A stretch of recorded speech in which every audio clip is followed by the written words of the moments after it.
Em nome do Pai, e do Filho, e do Espírito Santo. Amém. Hoje, dia 14 de agosto, lembramos de um grande santo mariano, São Maximiliano Kolbe, que foi um franciscano, herói, morto há 80 anos em Auschwitz e considerado o santo do Holocausto. Criou uma revista para divulgar a devoção a Nossa Senhora, um santo mártir da fé, um franciscano conventual, aprisionado pelos nazistas na época no campo de concentração durante a Segunda Guerra Mundial, e que ofereceu sua vida livremente para substituir um irmão prisioneiro condenado, juntamente com os outros 9, em represália injusta a passar fome. 14 de agosto de 1941, véspera da festa da Assunção de Maria Santíssima, ele faleceu com injeção de ácido carbônico. Assim sendo, o padre Kolbe ofereceu-se para morrer no lugar de um dos escolhidos, pai de família e companheiro de prisão. O desespero dos condenados transformou-se em oração comum, guiada pelo sacerdote. Após 14 dias, apenas 4 ficaram vivos, inclusive o padre Maximiliano. Então os guardas decidiram abreviar sua agonia com injeção letal de ácido fênico, e o padre estendeu seu braço, recitando a Ave Maria. Estas foram suas últimas palavras, em 14 de agosto de 1941. Que Ele interceda por nós, que nos estimule em nossa devoção mariana a sermos capazes de dar a vida também por nossos irmãos e irmãs.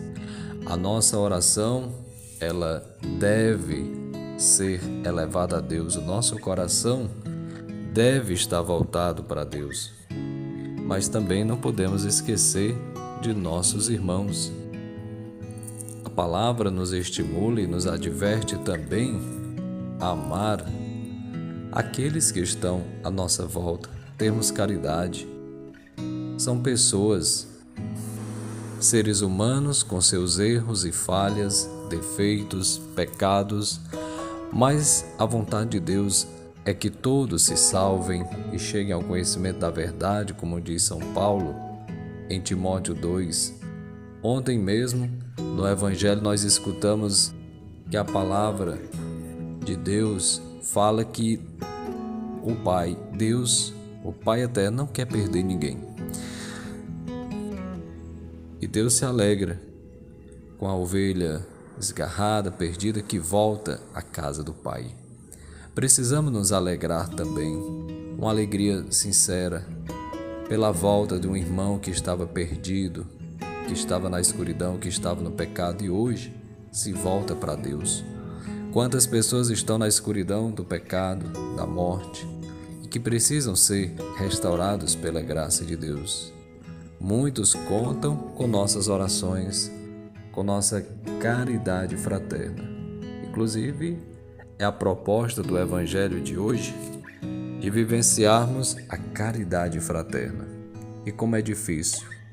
É muito fácil guardarmos mágoa, ressentimento, rancor de nossos irmãos e irmãs, de pessoas que convivem conosco, que nos ofendem, que nos ferem, e facilmente a gente quer falar mal do outro.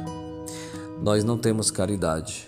Nós até rezamos, participamos da missa, somos até bons devotos, mas quando a pessoa nos ofende, facilmente nós viramos as costas.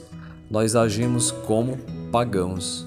Não somos capazes de pedir perdão, nos fechamos por causa de nosso orgulho, e como isso é feio. Isto não é da vontade de Deus.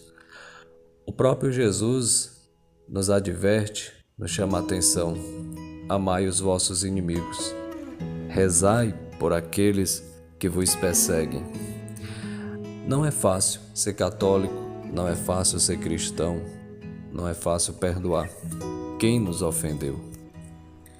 O Evangelho de hoje quer nos ensinar como devemos corrigir os nossos irmãos, não é na gritaria, na injúria, com ódio, com raiva, mas com caridade. Às vezes a gente não tem humildade de chegar para aquela pessoa para pedir perdão, mesmo que o errado seja você.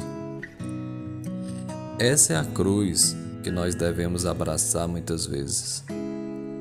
Para estar em comunhão com Deus, é preciso estar em comunhão com os irmãos.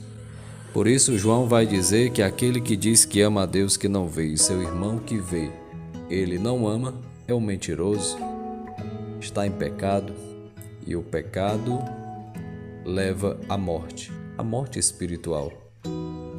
E pior ainda é quando alguém sente a necessidade de publicar aos quatro ventos que foi vítima de ofensa, quase sempre julgando e expondo o suposto ofensor, ou seja, falando mal do outro.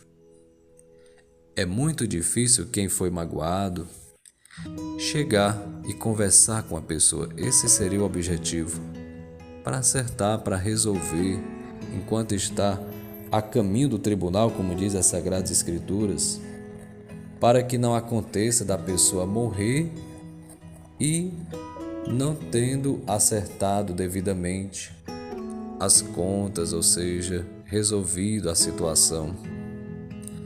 Assim sendo, se alguém errou, se teu irmão errou contigo, se aconteceu alguma coisa, é preciso conversar com a pessoa.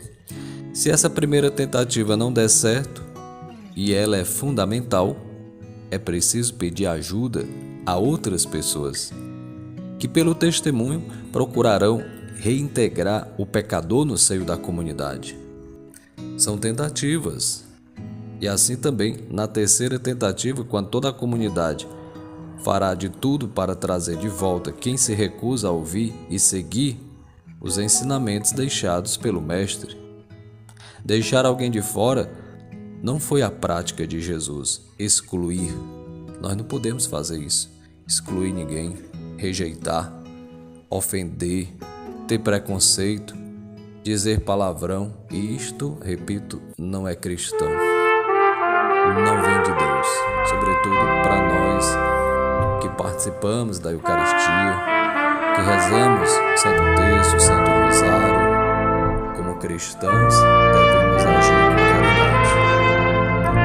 Jesus sempre procurou as pessoas, sobretudo as consideradas pecadoras, mas no desejo de incluir.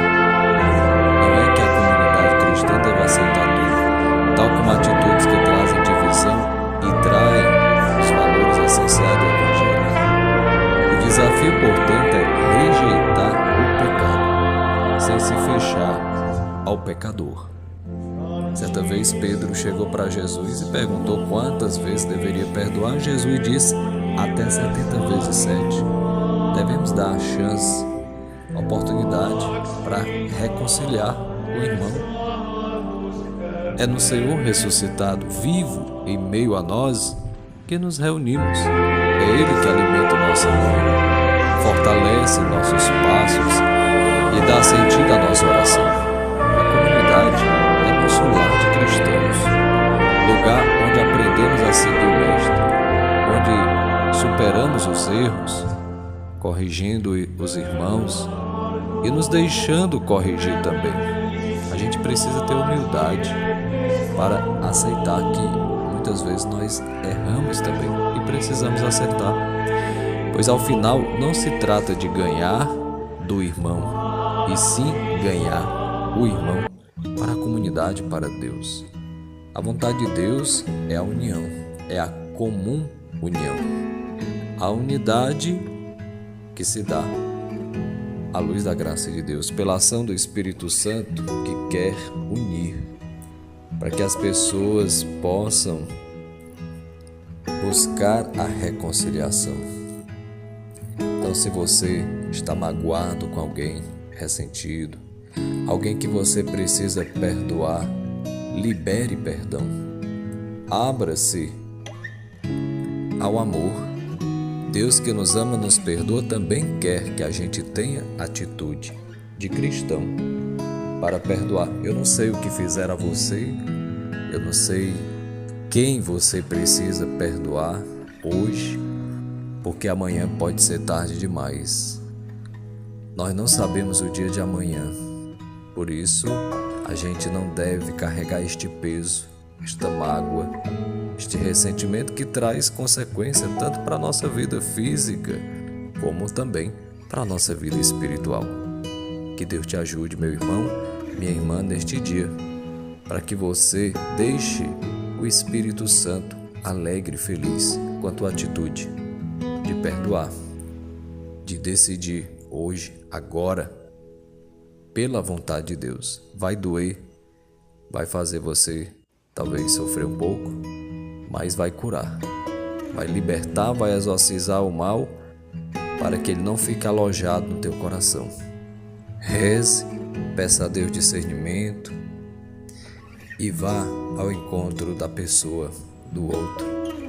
São Maximiliano foi capaz de dar a sua vida por causa de um pai de família, porque Jesus nos ensinou: assim como eu lavei os pés de vocês, vocês devem lavar os pés uns dos outros. Que Deus nos ajude a viver, de fato, a vida cristã de modo coerente. Que Deus abençoe você e sua família, em nome do Pai, do Filho e do Espírito Santo. Amém. Fiquem com Deus e até outra oportunidade, se Deus quiser. Salve Maria!